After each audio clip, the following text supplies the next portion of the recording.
Okay बच्चों, अब हम डिस्कस करने वाले हैं कॉमर्स के बारे में। तो देखो कॉमर्स क्या होता है। अभी तक हमने जो पढ़ा हुआ है वो देखा है हमने कि इंडस्ट्रीज़ में क्या क्या चीज़ें होती है, प्राइमरी इंडस्ट्री है या सेकेंडरी इंडस्ट्रीज़ है। इन सभी इंडस्ट्रीज़ के काम को करने के लिए एक सिस्टम चाहिए होता है।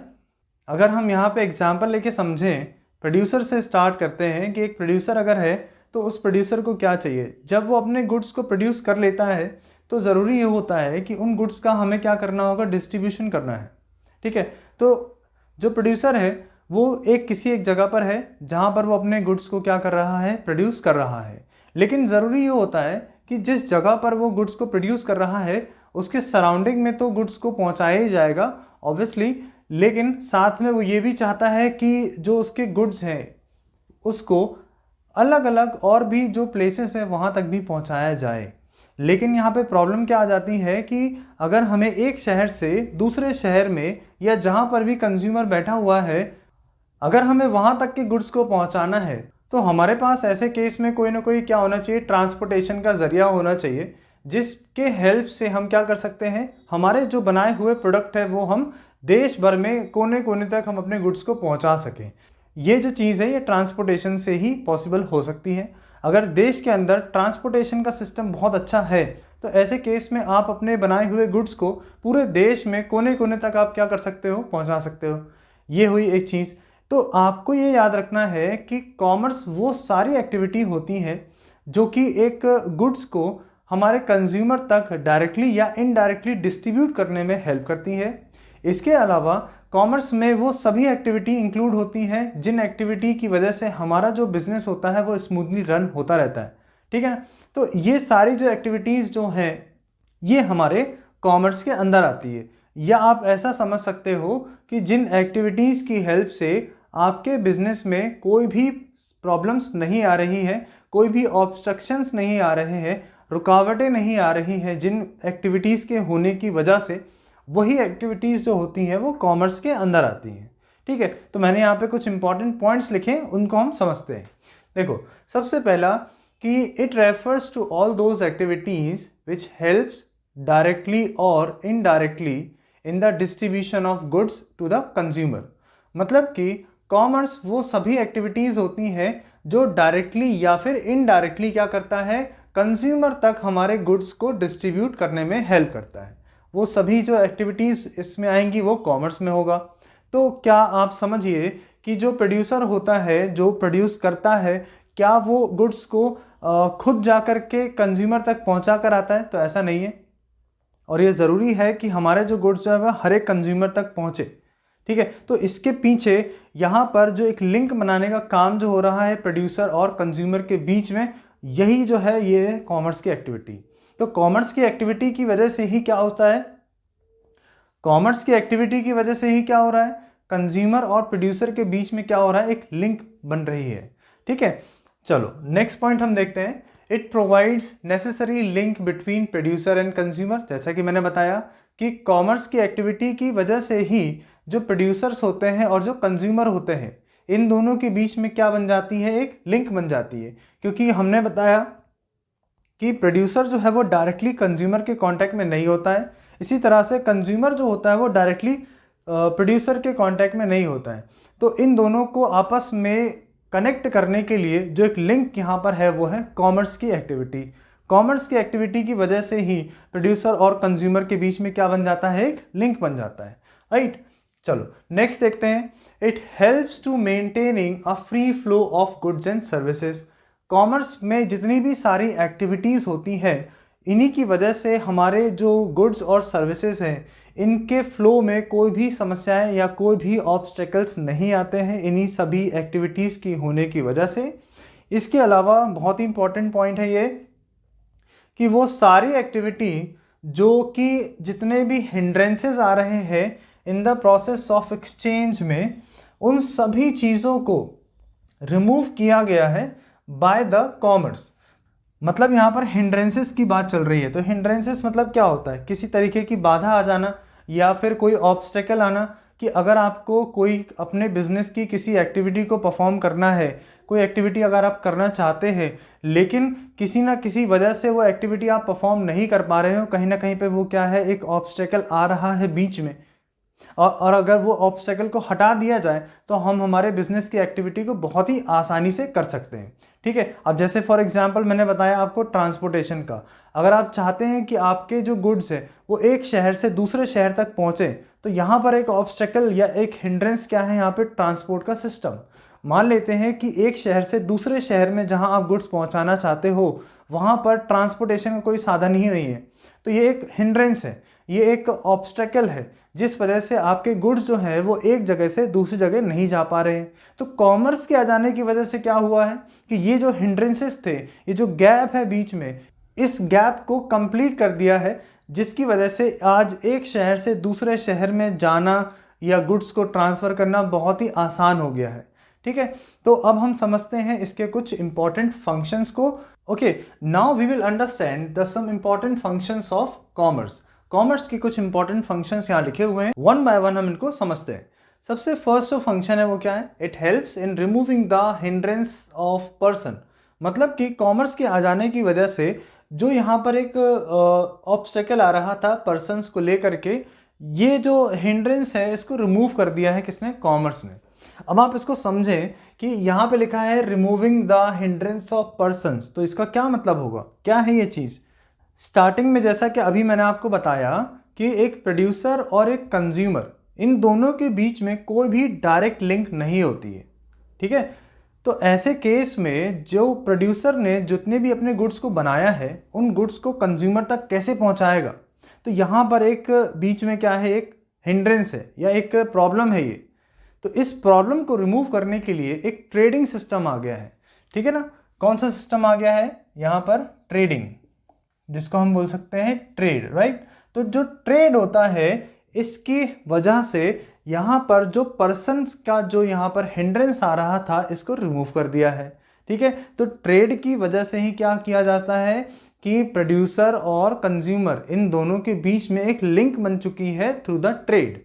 अब यहाँ पे ट्रेड का क्या मतलब होता है बेसिकली, तो ट्रेड का मतलब होता है गुड्स एंड सर्विसेज को सेल करना और परचेज करना। ठीक है ना, तो जितने भी तरह के गुड्स हैं और सर्विसेज है उनको खरीदना और बेचना, यही जो एक्टिविटी होती है इसको हम कहते हैं ट्रेडिंग करना, राइट। इसी को कहा जाता है ट्रेड करना। तो ये जो ट्रेडिंग है इसमें आ जाता है एक ट्रेडर जो इस एक्टिविटी को परफॉर्म कर रहा होगा।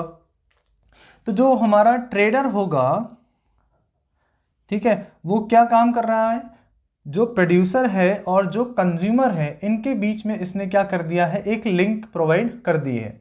तो ट्रेडर अब क्या करेगा, ट्रेडर का कांटेक्ट रहेगा प्रोड्यूसर के साथ में, और जो भी प्रोडक्ट ये प्रोड्यूसर से परचेज करके अपने पास लाएगा उसी गुड्स को, उसी चीज़ों को वो क्या करेगा, कंज्यूमर तक पहुंचा देगा।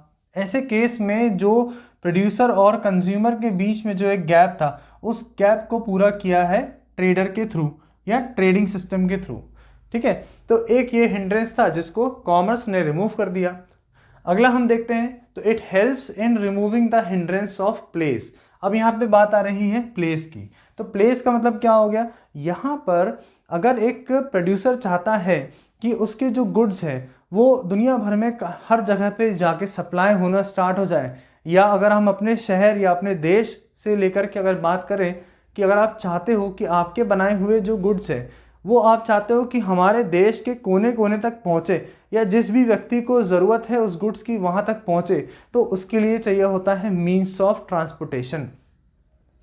कॉमर्स की वजह से क्या हुआ है कि ट्रांसपोर्ट सिस्टम आ गया है, ट्रांसपोर्टेशन का सिस्टम आ गया है। तो ट्रांसपोर्टेशन के सिस्टम की वजह से क्या हो सकता है, आज दुनिया भर में आप जहाँ कहीं भी अपने गुड्स को सेल करना चाहते हो, जहाँ कहीं भी आप सप्लाई करना चाहते हो, तो ट्रांसपोर्टेशन की वजह से ही क्या हो सकता है कि आप अपने गुड्स को बहुत ही आसानी से एक जगह से दूसरी जगह पे आप पहुंचा सकते हो।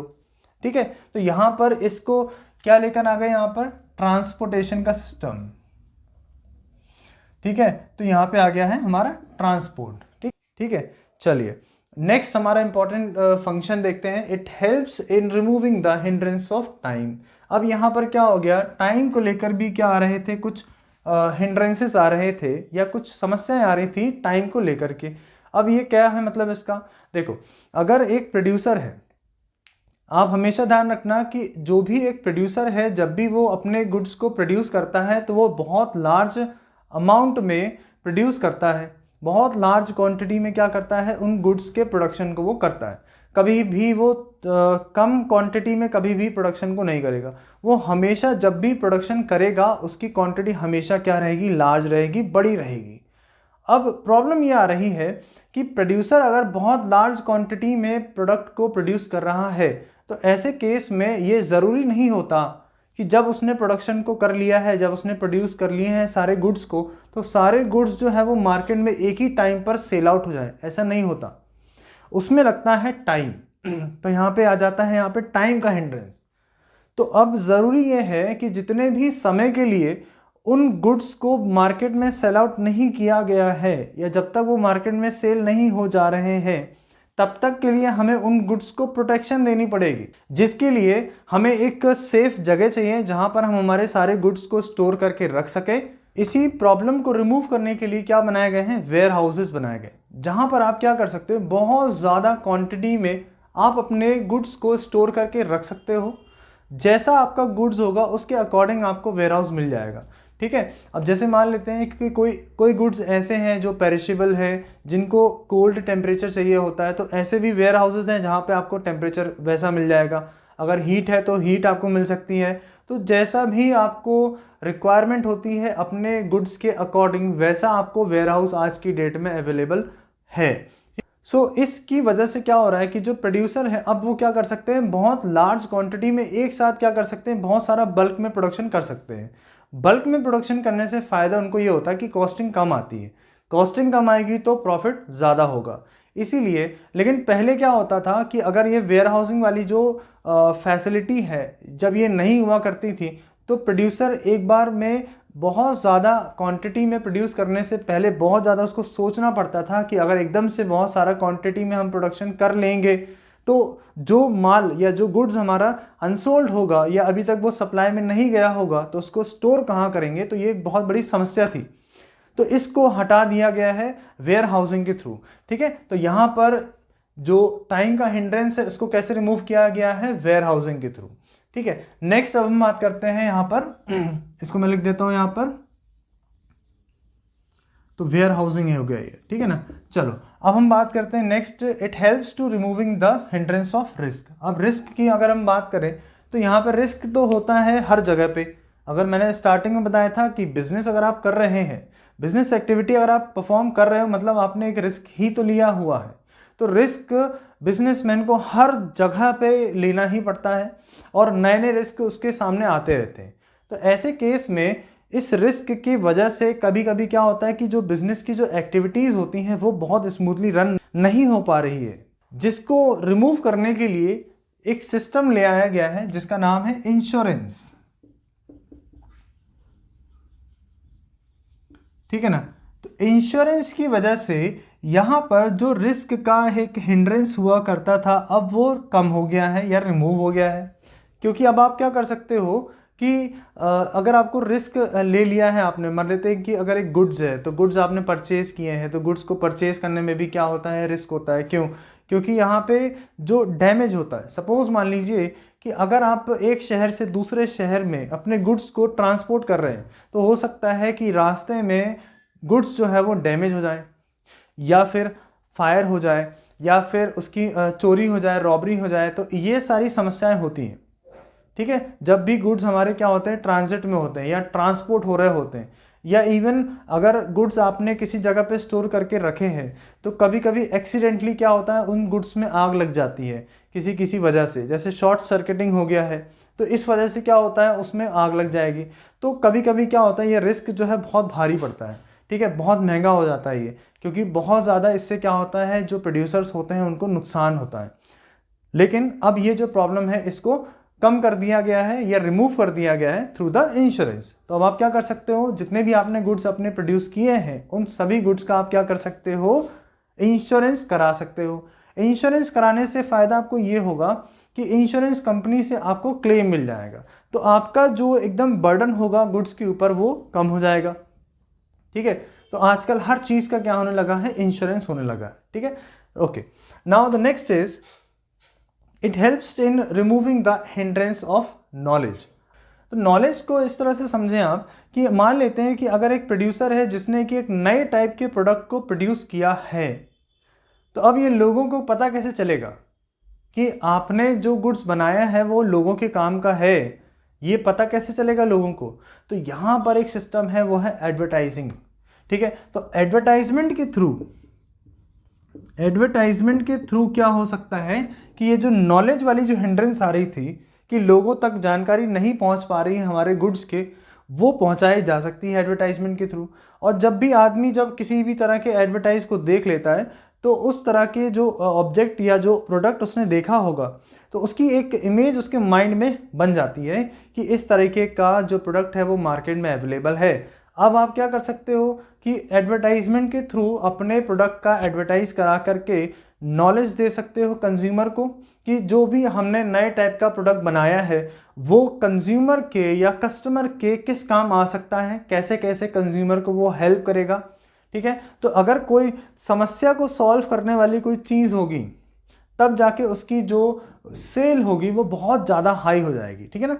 तो हमारी सोसाइटी या हमारे लोग यही चाहते हैं सभी लोग ये चाहते हैं कि अगर कोई ऐसी चीज़ है जो किसी तरह की प्रॉब्लम का सल्यूशन है, तो फटाक से उसकी सेल जो है वो हाई हो जाएगी, ठीक है। क्योंकि लोगों को लगेगा कि वो जो चीज़ है या वो आपका जो प्रोडक्ट है वो हमारे काम का है, हमको जो प्रॉब्लम आ रही है उस प्रॉब्लम का सल्यूशन जो है वो इस प्रोडक्ट में आपको मिल सकता है। तो ये बात हम लोगों को बताएंगे, जब आप इन सब चीज़ों की जानकारी लोगों को दोगे, तब जाके लोग जो है वो आपके प्रोडक्ट के बारे में जानेंगे और उसके बाद ही आपके प्रोडक्ट की सेल जो है वो इंक्रीज हो जाएगी।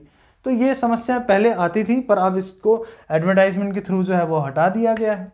नेक्स्ट हम बात करते हैं एक और इम्पॉर्टेंट फंक्शन की, जो है it helps in removing the hindrance of exchange. अब एक्सचेंज मतलब क्या हो रहा है कि अगर हमको गुड्स को बेचना है किसी को, तो बदले में हमें भी कुछ चाहिए होगा ना। तो यहाँ पे एक्सचेंज में है क्या, मनी। ओके, नाउ अब हम बात करते हैं मनी की। तो मनी क्या है, एक यहाँ पर एक्सचेंज करने के लिए एक कॉमन जो चीज़ है, कॉमन जो मीन्स है यहाँ पर, वो है मनी। सो जैसा कि हम जानते हैं कि पहले चलता था बार्टर सिस्टम, ठीक है। तो बार्टर सिस्टम में क्या होता था कि आप जो है वो किसी एक टाइप के प्रोडक्ट के बदले में आपको उसके बदले में कोई दूसरे टाइप का प्रोडक्ट आपको मिल जाता था। लेकिन प्रॉब्लम ये आती थी बार्टर सिस्टम में कि जो वैल्यू होती थी वो हम एग्जैक्ट नहीं बता सकते थे कि जितने भी वैल्यू का आपने प्रोडक्ट दिया है और आपको बदले में जितने भी वैल्यू का मिल रहा है वो सेम वैल्यू का है या नहीं है, ये एक प्रॉब्लम आती थी। इसलिए यहाँ पर एक कॉमन चीज़ को बना दिया गया है जो कि है मनी। तो मनी ही है जो सब जगह पे क्या रहता है, कॉमन टर्म है एक्सचेंज का। तो यहाँ पर मनी आ गया। मनी के आ जाने से क्या होने लगा कि जो एक्सचेंज जो हमें करना है गुड्स एंड सर्विसेज के अगेंस्ट में, वो बहुत आसान हो गया है, ठीक है। इसी में एक सिस्टम आ गया है बैंकिंग, ठीक है, और फाइनेंस, ठीक है। ये जो सिस्टम आ गया है, इस सिस्टम की वजह से क्या हो गया, आज की डेट में बहुत आसान हो गया है कि अगर आप किसी को पेमेंट करना चाहते हैं या अगर आपको कहीं से पेमेंट रिसीव हो रही है तो वो बहुत आसानी से आपको पेमेंट मिल जाएगी, आप किसी को पेमेंट कर देंगे। और यहाँ पर पहले अगर हम कैश को कैरी करते थे, ठीक है, जब बैंकिंग फैसिलिटी इतनी नहीं हुआ करती थी, तो ऐसे केस में कैश को कैरी करना और किसी एक जगह से दूसरी जगह पे ले जाने में एक रिस्क फैक्टर होता था, रॉबरी होने के चांसेस होते थे। तो ये जो अब प्रॉब्लम है इसको भी अब हटा दिया गया है with the help of banking और फाइनेंसिंग सिस्टम, ठीक है। तो अब आप क्या कर सकते हो, चेक का यूज़ कर सकते हो या डिमांड ड्राफ्ट का यूज़ कर सकते हो, और भी बहुत सारे ऑनलाइन पेमेंट सिस्टम आजकल हो गया है, आरटीजीएस आ गया है। तो ये सब जो चीज़ें हैं ये बहुत हेल्प करती हैं एक बिजनेसमैन को अपने ट्रांजेक्शन्स को करने के लिए। इसमें जो रिस्क फैक्टर होता है बहुत ही कम से कम रहता है, ठीक है, पर इससे सुविधाएं जो होती हैं, जो फैसिलिटी जो होती है एक बिजनेसमैन को बहुत ज़्यादा मिलती है, ठीक है। तो ये सारी चीज़ें होती हैं कॉमर्स के अंदर। अब हम इसके क्लासिफिकेशन को अब हम देखते हैं। कॉमर्स के कुछ क्लासिफिकेशन को डिस्कस करेंगे अब अपन। तो सबसे पहले कॉमर्स को क्लासिफाई किया गया है दो कैटेगरीज में, जिसमें कि सबसे फर्स्ट जो हमारा कैटेगरी है वो है ट्रेड, और सेकंड जो होता है जिसको बोलते हैं ऑक्सिलरीज टू ट्रेड। ठीक है, तो कॉमर्स की जो एक्टिविटीज़ होती हैं वो इन दो क्लासिफिकेशंस में है, जिनको हम वन बाय वन देखेंगे। सबसे पहले अगर अपन बात करें ट्रेड के बारे में, तो ट्रेड में अभी मैंने आपको बताया कि जो गुड्स एंड सर्विसेज होते हैं उसको खरीदना और बेचना, यही चीज़ क्या होती है, ट्रेडिंग होती है। इसी को हम क्या बोलते हैं, ट्रेडिंग। तो ऐसे केस में क्या होता है कि जो भी प्रोड्यूसर होते हैं और जो कंज्यूमर होता है, इनके बीच में एक लिंक जो होती है जिसको हम बोलते हैं ट्रेड। ठीक है, तो यहाँ पर कौन होगा, एक ट्रेडर होगा जो प्रोड्यूसर से गुड्स को लेकर आएगा और कंज्यूमर तक सप्लाई करेगा। तो यहाँ पर कंज्यूमर और प्रोड्यूसर के बीच में एक लिंक बन जाती है थ्रू द ट्रेडर। ठीक है, इसी के अंदर आते हैं दो चीज़ें हमारा, एक होता है इंटरनल ट्रेड और दूसरा होता है एक्सटर्नल ट्रेड। अब इंटरनल ट्रेड को सबसे पहले अपन समझें तो इंटरनल ट्रेड मतलब वो ट्रेड होता है जहाँ पर यहाँ पर जियोग्राफिकल बाउंड्रीज का हमें ध्यान देना पड़ता है। तो आप ध्यान दोगे इसमें कि इंटरनल ट्रेड में आपको जियोग्राफिकल बाउंड्रीज का ध्यान रखना होगा। जैसे सपोज मान लेते हैं कि कोई एक कंट्री है, ठीक है, हमारा भारत है, इंडिया। तो अगर इंडिया के अंदर आप रह रहे हो, इंडिया के आप सिटीज़न हैं, और अगर आप इंडिया के अंदर ही अंदर क्या करते हो, गुड्स को परचेज करते हो, गुड्स को सेल करते हो, तो यहाँ पर जो आप ट्रेडिंग कर रहे हैं वो है आपका इंटरनल ट्रेड। ठीक है, क्योंकि यहाँ पर आपको ध्यान रखना होगा कि आपके जियोग्राफिकल बाउंड्रीज़ का आपको ध्यान रखना होगा कि अगर कोई भी एक ट्रेडर है जो हमारे भारत के अंदर, हमारे देश के अंदर ही अंदर सारे जो बिजनेस है या गुड्स और सर्विसेज को जो खरीदता है, बेचता है, तो ये सारे काम जो है ये इंडिया के अंदर ही तक बस सीमित है। तो इसका मतलब है आपके जो ट्रेडिंग का जो सिस्टम है वो कौन सा हो गया, ये हो गया इंटरनल ट्रेड।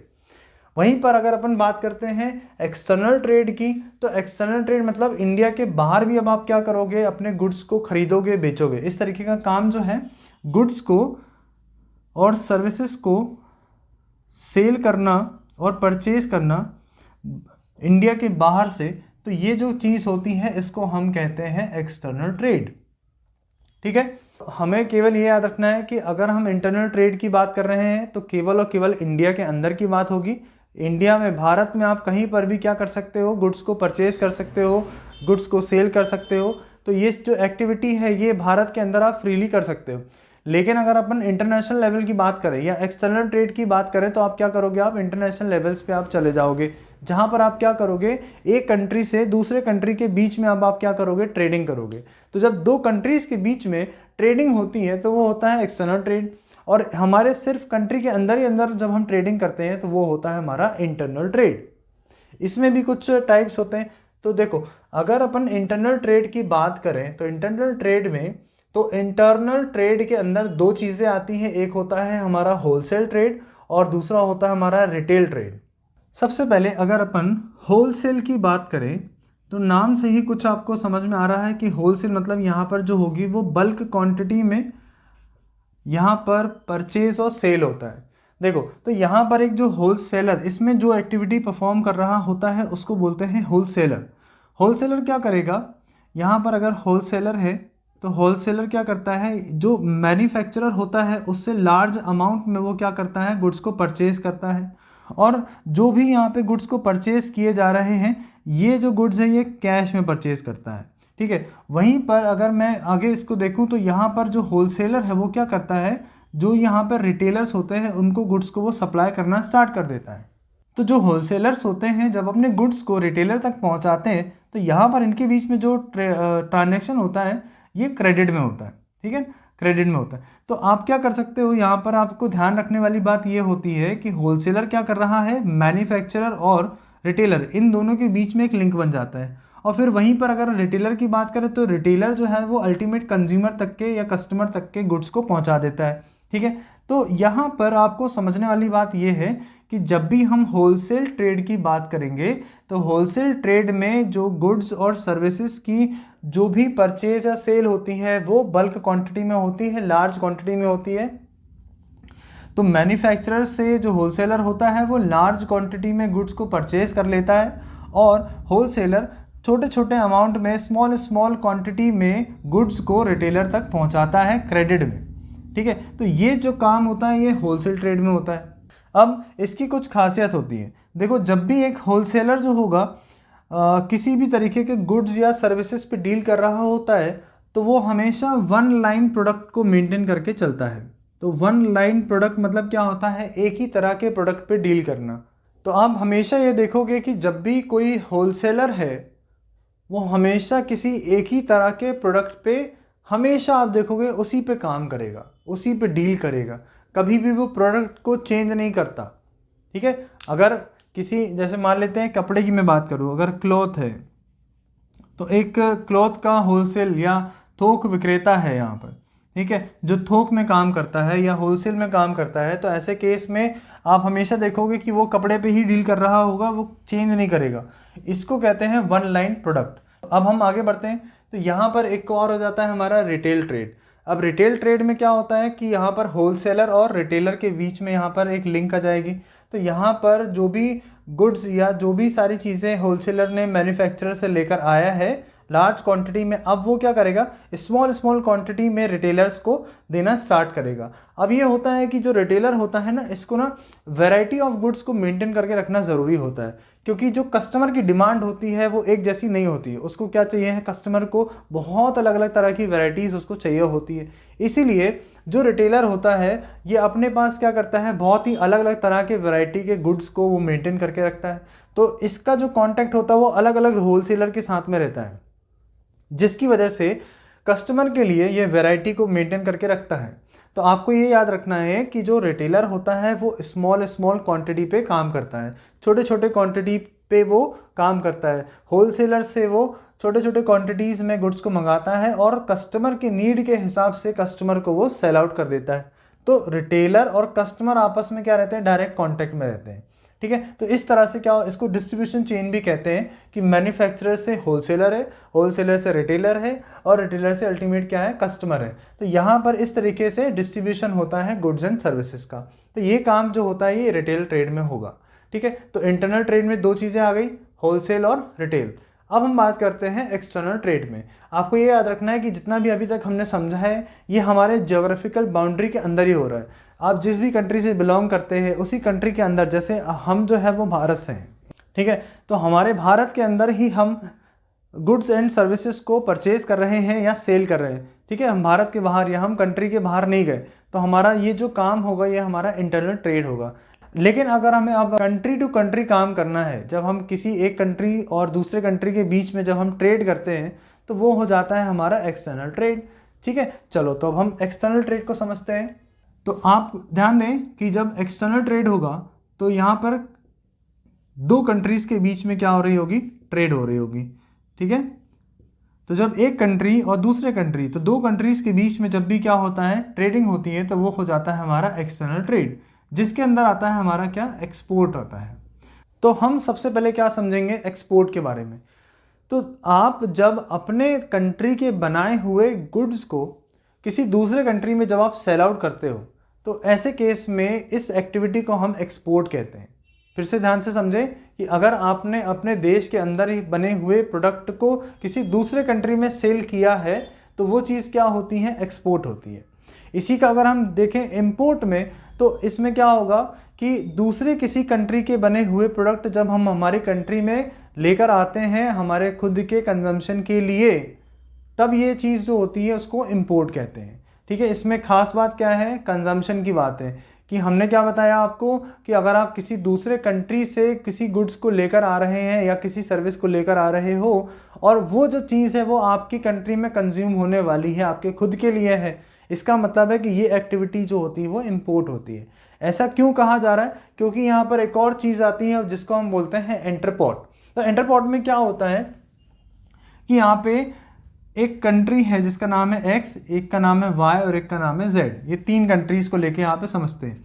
अब वाई जो कर रहा है वो क्या कर रहा है, एक्स कंट्री से किसी गुड्स को मंगा रहा है और वही गुड्स को वो क्या करेगा, जेड कंट्री को क्या कर देगा, सप्लाई कर देगा। मतलब यहाँ पे वाई ने मंगाया ज़रूर है पर अपने खुद के कंजम्पशन के लिए नहीं मंगाया, ये बात ध्यान रखें आप। उसने क्या किया है, जेड के लिए मंगवाया गया है, लेकिन z और x के बीच में किसी भी तरीके का कोई डायरेक्ट लिंक नहीं है, जिसकी वजह से यहाँ पर y की हेल्प की ज़रूरत पड़ रही है। तो वाई के हेल्प की वजह से क्या हो रहा है कि एक्स कंट्री में बनने वाले जो प्रोडक्ट हैं या जो गुड्स है वो वाई ने मंगवाया है और वाई ने खुद के सेल्फ कंजम्पशन के लिए नहीं लिया है, जबकि उसने क्या कर दिया है, जेड को सेल कर दिया है। इस तरह की जो एक्टिविटी होती है इसको हम क्या बोलते हैं, एंटरपोर्ट कहते हैं। ठीक है, तो आपको बस तीनों चीज़ों में ये याद रखना है। एक्सपोर्ट में क्या याद रखना है, अपने खुद के कंट्री के बने हुए जो प्रोडक्ट हैं जब आप किसी दूसरे कंट्री को सेल करोगे तो वो होगा एक्सपोर्ट। इंपोर्ट में क्या होगा, किसी दूसरे कंट्री के बने हुए प्रोडक्ट जब हमारी कंट्री में आके सेल्फ कंजम्पशन के लिए हम उसका यूज़ करते हैं तब वो होता है इंपोर्ट। और एंटरपोर्ट में क्या होता है, जब हम किसी दूसरे कंट्री के लिए किसी गुड्स को मंगाते हैं फ्रॉम अनदर कंट्री, तो ये चीज़ होती है एंटरपोर्ट। हमें याद रखना है कि हमने यहाँ पर सेल्फ कंजम्पशन के लिए इसके गुड्स को नहीं मंगवाया, किसी दूसरे कंट्री के लिए मंगवाया गया है, राइट। तो ये होता है entrepot. Now the next category is auxiliaries to trade. अब यहाँ पे नेक्स्ट जो हमारा है ऑक्सिलरी टू ट्रेड, तो इसमें हम देखेंगे कि क्या क्या पॉइंट्स यहाँ पर आ रहे हैं जिनको अभी अपन ने डिस्कस कर ही लिया है ऑलमोस्ट, तो फिर भी एक बार हम लोग शॉर्ट रिवीजन कर लेते हैं इसका। तो ये हमारे कॉमर्स की एक्टिविटी में आ जाता है। क्या क्या चीज़ें यहाँ पर है, ट्रांसपोर्ट है, बैंकिंग फाइनेंस है, इंश्योरेंस है, वेयर हाउसिंग है, एडवर्टाइजिंग है। तो ये सारी जो चीज़ें आ जाती हैं ये हमारे ऑक्सिलरीज टू ट्रेड में आ जाती है, ठीक है ना। तो जैसे मैंने अभी आपको बताया, ट्रांसपोर्टेशन का मतलब क्या होता है कि जब हम किसी भी एक गुड्स को किसी एक जगह से दूसरी जगह पर अगर हमें लेके जाना है, अगर हमें ले जाना है, तो ऐसे केस में विदाउट ट्रांसपोर्टेशन ये चीज़ पॉसिबल नहीं है, ठीक है। तो ट्रांसपोर्टेशन की सर्विस में हेल्प करता है ये। इसके अलावा बैंकिंग और फाइनेंस से बहुत ज़्यादा हेल्प मिल रही है आजकल बिजनेसमैन को कि आप अपने पैसे को बहुत सेफली आप क्या कर सकते हो, जहां आपको पहुंचाना है वहां पहुंचा सकते हो। इसके अलावा बैंकिंग सिस्टम से ये भी होता है कि अब जो बिजनेसमैन होते हैं उनको लोन भी मिलना स्टार्ट हो चुका है, जिससे कि वो अपनी फाइनेंस या जो प्रोडक्शन की जो एक्टिविटी है वो और अच्छी तरह से परफॉर्म कर सकते हैं, राइट। और इंश्योरेंस का बताया मैंने, तो इंश्योरेंस करने से क्या होता है कि जो रिस्क फैक्टर होता है, रिस्क फैक्टर जो होता है बच्चों, वो क्या हो जाता है, थोड़ा सा कम हो जाता है। क्यों? क्योंकि इंश्योरेंस की वजह से क्या होता है, उनको कंपनसेशन मिल जाता है। वेयर हाउसिंग में बताया मैंने आपको, वेयर हाउसिंग क्या होता है, जहां पर आप अपने गुड्स को क्या कर सकते हो, बल्क क्वांटिटी में स्टोर करके रख सकते हो। बस इसका हमको थोड़ा बहुत चार्ज यहाँ देना पड़ता है वेयर हाउसिंग में, ठीक है। और एडवर्टाइजमेंट में क्या होता है कि आप अपने प्रोडक्ट के बारे में लोगों को बहुत ही अच्छी तरीके से क्या कर सकते हो, बता सकते हो। जैसे आपने देखा होगा कि जब भी किसी भी चीज़ का एडवर्टाइज होता है तो यहाँ पे हम एक ऐसा चेहरा ढूंढते हैं या ऐसे किसी को ढूंढते हैं जो सब में पॉपुलर होता है, ठीक है। तो उससे क्या होता है कि आइडेंटिटी बन जाती है, हमारे प्रोडक्ट को लोग क्या करते हैं, याद रखते हैं, ठीक है। जिससे कि उनके माइंड में वो प्रोडक्ट घूमता रहता है और उनको लगता है कि अगर वो हमारे काम का है तो लोग क्या करते हैं, उस प्रोडक्ट को परचेज कर लेते हैं मार्केट से, ठीक है। जिससे हमारे सेल जो होती है वो इंक्रीज हो जाती है। तो ये थी हमारे कॉमर्स की सारी एक्टिविटी, जिसमें हमने सभी चीज़ों को वन बाय वन डिस्कस कर लिया है। इसके बाद भी अगर आपको किसी भी टाइप का कन्फ्यूजन है या कोई डाउट है तो आप मुझे नीचे कमेंट सेक्शन में आप पूछ सकते हैं। और अगर आपको सेशन अच्छा लग रहा है तो इसको लाइक ज़रूर कर दें, शेयर करें और चैनल को ज़रूर सब्सक्राइब करें। तो बच्चों, अब हम डिस्कस करेंगे बिजनेस रिस्क के बारे में। देखो, बिजनेस रिस्क क्या होता है, अगर हम बहुत ध्यान से समझें बिजनेस के बारे में, तो देखो, बिजनेस अगर आपने किया है तो आपने क्या किया होगा, बहुत सारा जो कैपिटल है बिजनेस में इन्वेस्ट किया होगा। अगर आपने बिजनेस में कैपिटल को इन्वेस्ट किया है, इसका मतलब है आपने रिस्क ले लिया। क्योंकि हमने बताया था आपको कि कभी कोई ज़रूरी नहीं है कि आपको हमेशा बिजनेस में जो है वो प्रॉफिट ही हो। कभी कभी क्या होता है, कुछ अनसर्टेनिटीज़ की वजह से बिजनेस में प्रॉफिट कम होता है, या कई बार ऐसा होता है कि हमको लॉस भी हो जाता है। तो कई बार ये होता है कि बिजनेस की कुछ अनसर्टेनिटीज़ की वजह से, क्योंकि बिजनेस का जो एनवायरनमेंट होता है वो एक डायनेमिक नेचर का होता है, जिस वजह से क्या होता है, बिजनेस में बहुत सारे फ्लक्चुएशंस डे बाय डे होते रहते हैं। अब कई बार क्या होता है कि जो बिजनेसमैन होता है वो उस सब चीज़ों से क्या होता है, कभी कभी अवेयर होता है। और अगर अवेयरनेस है तो ऐसा नहीं किया जा सकता है कि बिजनेस में रिस्क को बिल्कुल ख़त्म कर दिया जाए, ऐसा कभी हो नहीं सकता। हम ये कर सकते हैं कि अगर हम अवेयर हैं, हमें अगर पता है बिज़नेस के एनवायरनमेंट के बारे में हम जानते हैं, लोगों की डिमांड के बारे में हम जान रहे हैं, बहुत ज़्यादा हम अपडेट रहते हैं मार्केट कंडीशंस को लेकर के, तो ये हो सकता है कि हमारा जो बिज़नेस में रिस्क जो फैक्टर है वो हम कम कर सकते हैं, ज़ीरो नहीं कर सकते आप, ठीक है। तो इन सब कुछ वजहों से क्या होता है, बिजनेस में रिस्क होती है। चलो अब हम डिस्कस करते हैं इसके कुछ मीनिंग को देख लेते हैं। It refers to the possibility of inadequate profit और even losses due to uncertainties. तो बिजनेस रिस्क क्या है, मतलब कि बिजनेस में ये पॉसिबिलिटी बन जाती है कि आपको जो प्रॉफिट बिजनेस में हो वो इनएडिक्वेट हो, मतलब आपको जितना आपको रिक्वायर्ड है या जितना आपको एक्सपेक्टेशन उससे कम आपकी प्रॉफिट हो रही है, या फिर कई बार क्या होता है बिजनेस में लॉस हो जाते हैं। और ये दोनों जो कंडीशंस हो रही हैं ये किसी अनसर्टेनिटीज़ की वजह से हो रही है, और ये हमेशा होंगी ही होंगी आपके साथ में। इसका एक अनसर्टेनिटी हमेशा बना रहेगा। कभी भी आपको पहले से पता नहीं चल जाएगा कि यार आज हमको लॉस होने वाला है, वो किसी ना किसी वजह से हो जाता है। बस हम उसके लिए हम प्रिपेयर रहें, अपने आप को प्रिपेयर रखें। चलो अब डिस्कस करते हैं इसके कुछ नेचर देख लेते हैं बिजनेस रिस्क के। सबसे पहला जो नेचर है वो क्या है कि it arises due to uncertainties. जो बिजनेस में जो रिस्क होता है ये किस वजह से आ जाता है, कुछ अनसर्टेनिटीज होती हैं जिन वजहों से बिजनेस में रिस्क हमेशा बना ही रहेगा। कभी ऐसा नहीं होगा कि बिजनेस में ज़ीरो रिस्क कभी नहीं होगा। ये हो सकता है कि रिस्क कम हो जाए लेकिन ज़ीरो रिस्क कभी नहीं हो सकता। ठीक है। अब यहाँ पर जो अनसर्टेनिटीज़ है जिस वजह से क्या हो रहा है बिजनेस में रिस्क है।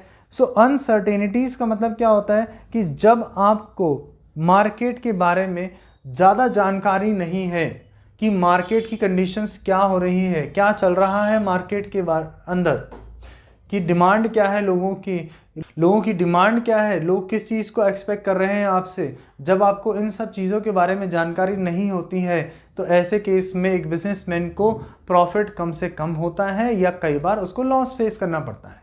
ठीक है। इसमें अनसर्टेनिटीज़ में और भी बहुत सारी चीज़ें आ जाती हैं, जैसे कि कस्टमर की डिमांड को लेके हमने बात कर लिया।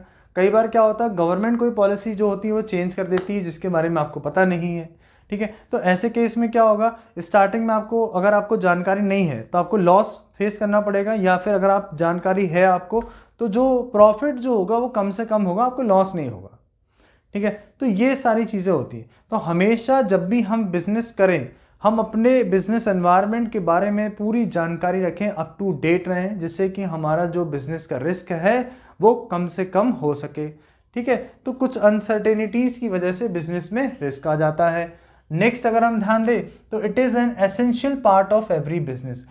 हर बिजनेस का एक बहुत ही ज़रूरी हिस्सा है ये रिस्क। क्यों है ये रिस्क, क्यों है ये ज़रूरी हिस्सा?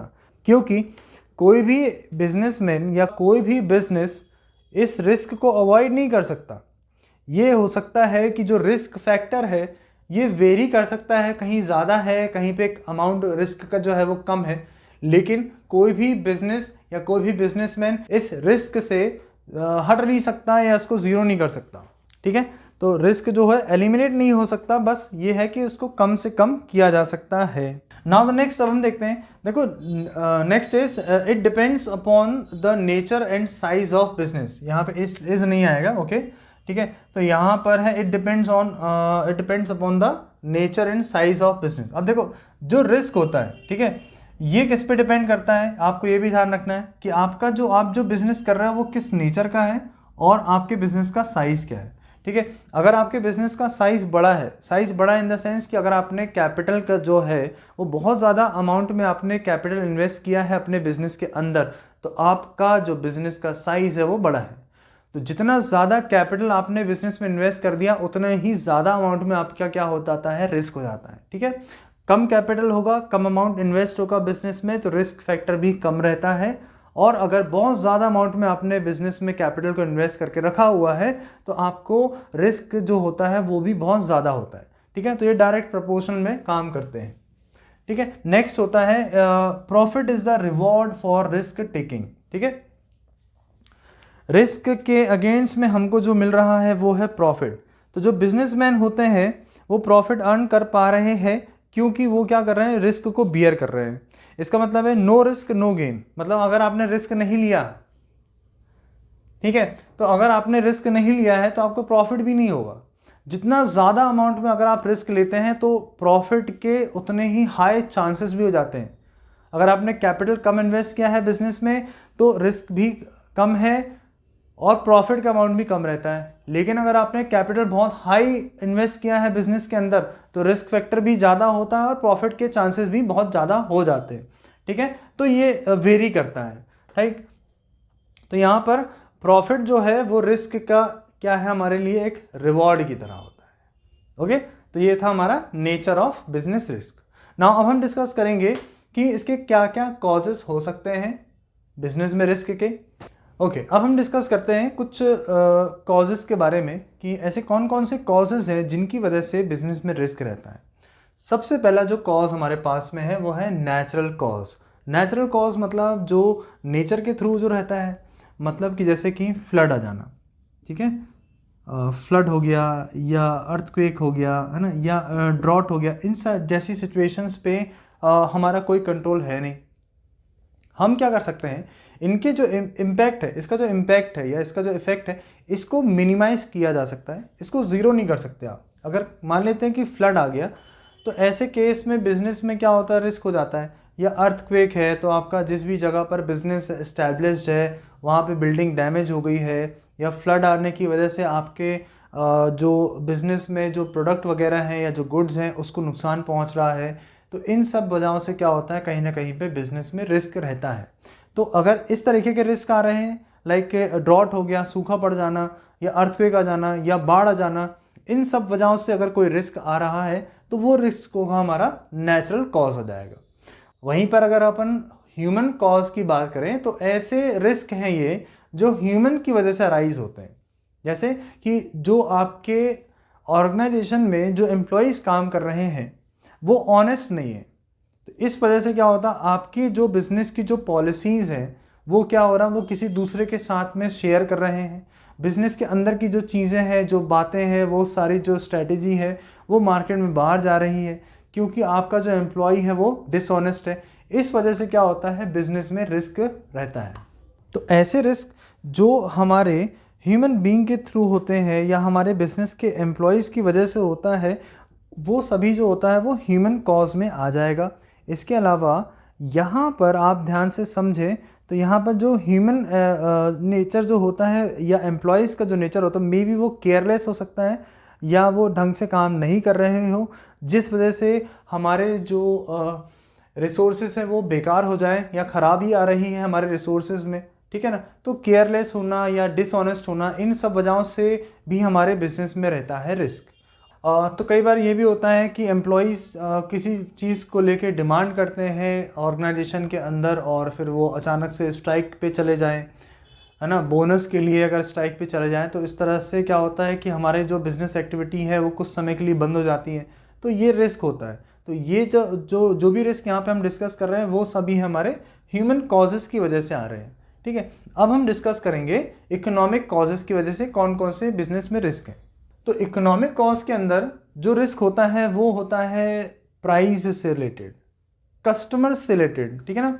जैसे कि मान लेते हैं प्राइस का बहुत ज़्यादा फ्लक्चुएशन हो रहा है कि हमने किसी प्रोडक्ट को लेकर आए थे ज़्यादा अमाउंट में, लेकिन अब उसका मार्केट में प्राइस जो है वो कम हो गया, तो इस वजह से क्या हो रहा है, हमको लॉस हो जा रहा है। या फिर सडनली क्या हो जाए कि कस्टमर का जो टेस्ट है या जो प्रेफरेंस है या जो फैशन है, ये जो चेंज आ जाता है, जिस वजह से हमारे बिजनेस में हमारे जो प्रोडक्ट हैं उन पे हमारा जो कैपिटल है वो स्टक हो जाता है। तो कई बार क्या होता है, इन सभी वजहों से भी हमारे बिजनेस में रिस्क फैक्टर बना ही रहता है।